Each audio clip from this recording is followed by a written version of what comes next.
Bonjour, je suis Kenji, chef professionnel. Aujourd'hui, je prépare une milanesa à la brandoni, une spécialité unique de la série Rien. Nous incorporons l'ail et le persil haché avec la chapelure. Je vais tester sa qualité sans l'insérer dans l'œuf. Je vais faire une milanesa normale avec l'ail et le persil dans l'œuf pour comparaison. De plus, nous préparerons une purée de pommes de terre en accompagnement, comme dans la série. Toujours du filet pour la milanesa. Le filet est une coupe de première qualité. Super maigre signifie qu'il n'a pas beaucoup de graisse à l'intérieur du muscle. Ici, j'ai un centre de filet qui a le cordon. La première chose que je vais faire dans la série est de commencer directement avec le filet déjà nettoyé sans cordon. Ce qui est ici, je le retire. C'est un muscle qui est séparé, qui fait partie du filet, mais qui va à part. Et d'autre part, j'ai beaucoup de graisse. Cette graisse, je la retire aussi. Et ici, vous voyez, j'ai le centre du filet et j'ai la tête. Ce qu'ils utilisent dans la série, c'est seulement le centre du filet. Donc nous allons suivre à la lettre tout cela. Ce qui est ici est l'aponévrose. C'est du tissu conjonctif que nous allons retirer. Ce que je vais faire, c'est que je vais retourner le filet. Je coupe jusqu'en bas comme si c'était un poisson et sans aller jusqu'au bout avec le couteau. Je continue à nettoyer le filet après avoir retiré la tête. Pour ce qui est de cette coupe de viande pour la milanesa, nous allons voir comment ça se passe. Une de ses spécificités et avantages est sa tendreté, le filet étant une coupe très tendre de vache. L'inconvénient pourrait être son manque de graisse intrinsèque, comme mentionné précédemment, ce qui la rend un peu sèche. Pelleto jamais. Très sec. Pour moi, en même temps, il est au même niveau que le filet en termes de graisse et d'hydratation. Si le boucher te vend de l'épaule, il te sous-estime. Bien, et s'il t'offre un steak de chorizo, c'est un snob. C'est à discrétion. Le rôti de croupe ne déçoit jamais. Je trouve le rôti de croupe satisfaisant. C'est un choix classique pour la milanesa, offrant un bon équilibre entre la graisse intramusculaire apportant de l'humidité et la tendreté. L'important ici est de bien enlever la graisse. Dans la série, ils utilisent le filet complet après avoir enlevé la tête, donnant ainsi 35 cm de viande. Ici, nous respecterons la coupe de viande, la coupant de la même façon, mais la milanesa sera un peu plus petite. Dans la série, ils présentent une particularité. Outre l'ail et le persil, c'est la coupe du filet de viande qui est normalement coupée de cette façon. Pour aller à l'encontre du grain, on coupe le filet dans ce sens. Dans la série, ce qu'ils font, c'est qu'ils le prennent, l'ouvrent en papillon, coupent au milieu sans aller jusqu'au bout. Une fois qu'ils ont cela, ils le recoupent à nouveau en papillon. C'est-à-dire, à partir du centre, ils prennent la moitié et l'ouvrent à nouveau. Faites très attention à cela. Faites-le lentement justement pour ne pas couper le filet, pour ne pas le casser. Maintenant, je le retourne et je refais la même chose de ce côté. Notez que c'est plus fin ici et épais là, car je dois encore le diviser. Avec le couteau parallèle à la viande, je l'ouvre à nouveau. Dans la série, il utilise une escalope épaisse que nous allons adopter. Ce que l'on voit, c'est qu'il la frappe un peu avec le poing. Vous pouvez éventuellement utiliser un marteau. Ce que je vais faire ici, c'est l'affiner un peu plus, parce qu'il me reste encore un peu de lomo épais, et même si c'est une escalope épaisse, et qu'il est bon de sentir la viande, de sentir la coupe, je vais l'affiner un tout petit peu plus pour qu'elle soit au moins égale et que la cuisson soit égale. Une particularité de la série est que Narda Lépès a dirigé toute la gastronomie, et elle a dû réaliser 40 essais pour créer l'escalope que nous reproduisons. Nous avons désormais l'escalope de l'épaisseur et de la longueur apparente de la série. Je vais maintenant le diviser en deux pour comparer. Je vais faire une moitié avec œuf, ail et persil.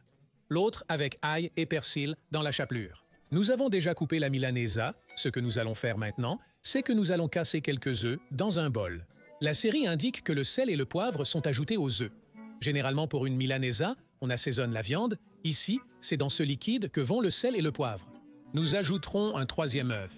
Nous brisons un peu le mélange.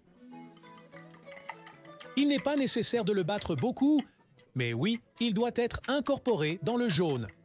Avec ce qui est le blanc sel et poivre, pensez que le sel que nous allons mettre doit être suffisant pour que la viande soit juste après le sel et le poivre noir fraîchement moulu et le poivre fraîchement moulu, une cuillère à soupe supérieure au ras de la moutarde pour 3 œufs. Nous allons mettre une cuillère à soupe généreuse, comme il dit, de moutarde de Dijon. C'est une moutarde super délicieuse, intense qui a un piquant nasal. C'est un piquant qui pique vers le haut, semblable à celui du wasabi ou comme de n'importe quel radis. Nous nous assurons que la moutarde est bien intégrée à l'œuf, de sorte que lorsque la viande passe par ici, tout est le même goût. Enfin, hachons l'ail et le persil. Comme je vous l'ai dit, nous allons en mettre une partie dans la chapelure et une autre partie dans les œufs plus tard pour essayer de manière plus traditionnelle. L'ail et le persil sont finement hachés, sans secret. Nous commencerons par mélanger l'ail et le persil avec la chapelure, respectant l'ordre de la série. Nous réservons cette préparation pour la mélanger plus tard avec l'œuf. Avec notre filet prêt, nous commençons le panage. Pain, œuf, pain. Cette technique est intéressante car, quel que soit l'ingrédient utilisé, le principe est le même. Alterner entre humide et sec pour obtenir les couches de panure souhaitées. Cela signifie que la viande est humide lorsque je la touche. Si je l'introduis dans l'œuf, elle glissera, l'œuf ne saisira pas la viande. Donc, je vais d'abord sécher la viande. Presser légèrement, je ne vise pas la perfection. Mon objectif est d'éliminer l'humidité de la viande. En la passant dans l'œuf, ce dernier absorbera plus car il est sec. N'oubliez pas que l'œuf contient du sel, du poivre et de la moutarde de Dijon. Et maintenant, oui, le vrai enrobage avec la chapelure. Prenez le temps de bien presser, de donner quelques petits coups. Ces petits coups assurent que la chapelure pénètre dans tous les plis de la viande, ce qui permet une cuisson plus uniforme et évite que le revêtement ne se détache, que la couche de panure ne se retire pas. La série n'insiste pas sur cela, mais toute escalope ou panée requiert d'hydrater la chapelure pour qu'elle adhère mieux. Je transfère l'escalope sur une planche pour l'aplatir plus efficacement, en utilisant la chapelure résiduelle que j'ai. Ainsi, j'obtiens l'escalope de Verendonis. Ensuite, je prépare une autre escalope, plus classique, comme nous le faisons dans Mixons, en passant la viande dans la chapelure. Il faut toujours le faire, avec de la chapelure ou de la farine, justement pour sécher la viande. Et maintenant que nous l'avons passée dans l'œuf, elle absorbe beaucoup mieux. Et ici, de nouveau dans la chapelure. Ici, nous avons une escalope de la série avec de l'ail et du persil dans la chapelure et une autre plus classique avec l'ail et le persil dans l'œuf.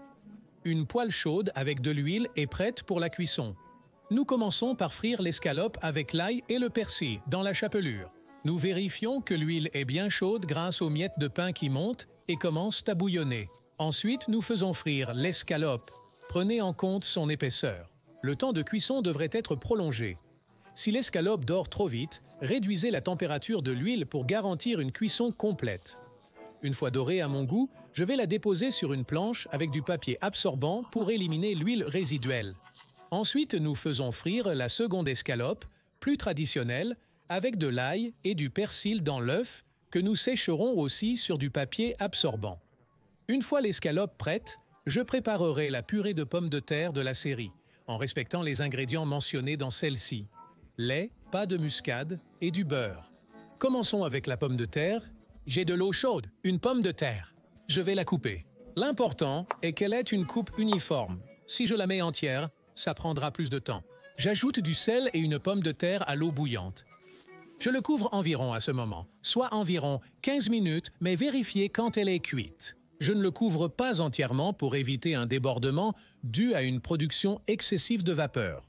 Et ce que nous allons faire maintenant est ce qui va élever ou changer un peu la recette de la purée. On fait fondre du beurre, ajoute du lait, du sel et mélange, la crème peut être utilisée. Je vais griller le beurre pour lui donner un goût différent et intéressant. J'ai ici environ 150 g de beurre pour 1 kg de purée. Je veux qu'il y ait une bonne quantité de beurre. Dans la série Brandoni, l'une des rares critiques du plat est la quantité de beurre utilisée. Je fais fondre le beurre, qui va mousseux une fois fondu. Quand la mousse redescend, c'est le moment d'ajouter le lait. Il faut faire attention à ne pas le brûler, sinon il faut recommencer. Voilà, le beurre commence à faire des bulles. C'est le moment où je dois être extrêmement attentif. Juste avant qu'il ne brûle, j'ajoute du lait. Le lait va arrêter la cuisson. Ce qui reste au fond, c'est du beurre noisette ou grillé, délicieux pour un poisson, une viande, une purée de pommes de terre. Nous ajoutons environ 100 m³ de lait selon la consistance souhaitée pour la purée. Je coupe le feu, ajoute du poivre fraîchement moulu, un peu de sel en tenant compte du sel utilisé pour la cuisson de la pomme de terre. Mieux vaut ajouter que retirer. En somme, il n'y a pas de muscade dans toute purée de pommes de terre. Dans ce cas, j'ajoute une demi-cuillère à café. Si nécessaire, j'ajouterai un peu plus. J'intègre et c'est prêt. Feu éteint. J'ai tout pour faire de la purée de pommes de terre. Une fois la pomme de terre prête, je la tamise, l'écrase et l'ajoute progressivement à la préparation. Nous avons déjà la purée de pommes de terre écrasée. N'oubliez pas d'écraser la purée de pommes de terre chaude pour minimiser les grumeaux. Nous l'intégrerons progressivement. Au départ, ça paraît énorme, mais faites confiance à l'absorption de la pomme de terre. Une fois intégrée, vous remarquerez peut-être mieux les petites taches de beurre grillé. En l'intégrant, nous ajoutons plus de liquide. Pour moi, la consistance recherchée est crémeuse, pas trop épaisse. N'oubliez pas, si vous préparez de la purée de pommes de terre pour la réchauffer plus tard, gardez un peu de liquide, beurre, lait ou tout autre ingrédient utilisé pour l'humidifier. Pour le régénérer et le réchauffer, il est bon d'ajouter un peu plus. On le goûte pour vérifier la quantité de sel et d'autres ingrédients. C'est plaisant, le beurre noisette est excellent. Je vais ajouter plus de sel et un peu de poivre. Voici ma version de la purée de pommes de terre. Nous avons déjà les 2 escalopes sur la planche. L'escalope ici est celle de Brandoni de la série, et c'est l'escalope traditionnelle. Il est visuellement apparent que l'ail et le persil sont comme... L'ail et le persil de l'escalope de Brandoni pané sont comme frits. Il est comme grillé. En fait, je sens une odeur plus forte. Je pense qu'elle est plus intense. Dans ce cas, la milanesa traditionnelle avec ail et persil dans l'œuf, j'ai du mal à l'imaginer. J'ai du mal à imaginer le goût car il est à l'intérieur de l'œuf. Voici la purée de pommes de terre que nous avons préparée. La particularité est que nous avons grillé légèrement le beurre avant d'ajouter la purée de pommes de terre. Nous ajoutons un peu de citron, comme dans la série. Une curiosité qui m'a passionné, négligée dans la série, est le fait qu'ils n'ont pas de citron ordinaire, mais un que l'on nomme citron en vêtements.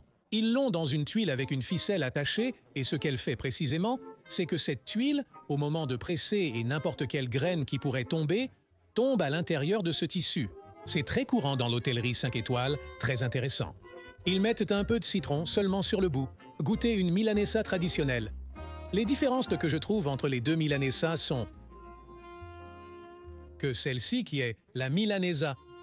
Les 2 milanesas, c'est que celle-ci qui est la milanesa de la série, qui a de l'ail et du persil dans la chapelure. Ce que je remarque, c'est qu'elle a beaucoup plus de présence, justement l'ail et le persil. Comme si, au contact de l'huile, je sens qu'elle frit, que l'ail frite, que le persil frit. Elle dégage beaucoup plus d'arômes et a ce petit goût d'ail grillé tout à coup. Ou l'autre milanesa, où nous avons mis l'ail et le persil dans l'œuf. Bien qu'on le sente, il est comme plus cuit à la vapeur, juste à l'intérieur de l'œuf, et au-dessus, il a de la chapelure. Il cuit, mais il cuit avec toute cette couche, et on ne le sent pas autant. Si je devais choisir une milanesa, je préférerais celle de la série car elle est unique. Je pense que l'ail et le persil grillé là-dedans dans l'huile lui vont super bien. Nous allons essayer la purée. La purée s'associe bien à la milanesa. J'ai apporté les améliorations demandées par Brandoni dans la série, notamment en ajoutant plus de beurre. Et ma touche personnelle a été de griller le beurre avant d'ajouter le lait, la noix de muscade et le sel. Pour partager la décision, j'invite Johan, l'éditeur, à goûter la milanesa. Prêt à venir, Johan? Je te laisse ici. Quel honneur! Et tu sacrifieras pour essayer la milanesa. Quel sacrifice! Pendant que je te coupe l'autre. Et lequel préfères-tu? Je crois que je vais garder la traditionnelle. J'ai ressenti un goût différent dans la milanesa, mais la purée est nécessaire pour la terminer. Elle est excellente. Merci beaucoup.